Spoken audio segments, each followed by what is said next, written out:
Hi, I'm Mickey Coles, and today I'm going to show you some befores and afters.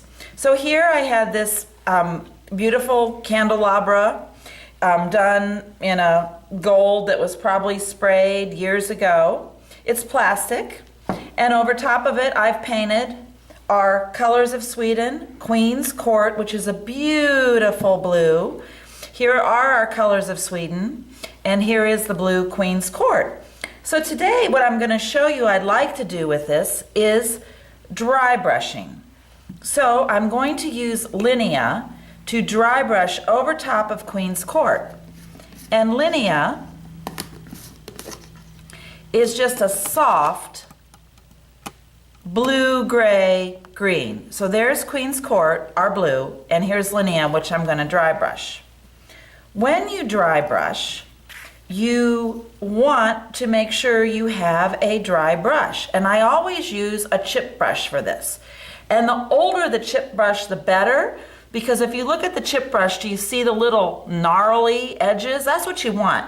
If you have a perfect brush, your dry brushing won't be as pretty. So we do what we first call offloading onto a piece of cardboard because we want to make the brush dry.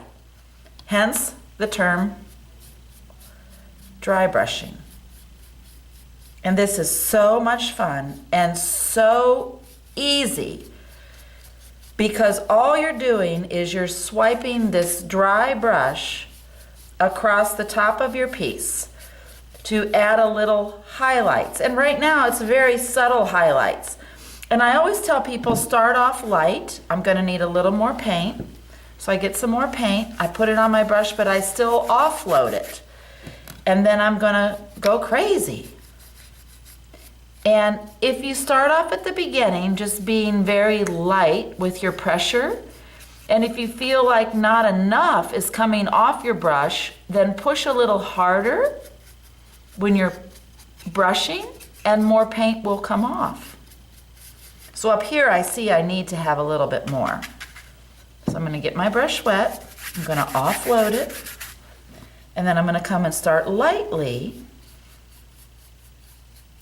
because my brush is a little wetter right now, so I'll do light at first, and then as the paint starts to come off my brush, I can do more pressure. So I'm going to finish this up, and what's great about dry brushing is you can do it on anything that has detail.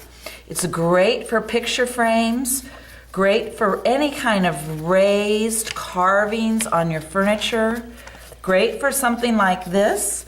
It's also wonderful on mason jars to highlight, you know, the ball or the name of the mason jar company. And look just how delicate and pretty that is. And that's dry brushing, before and after.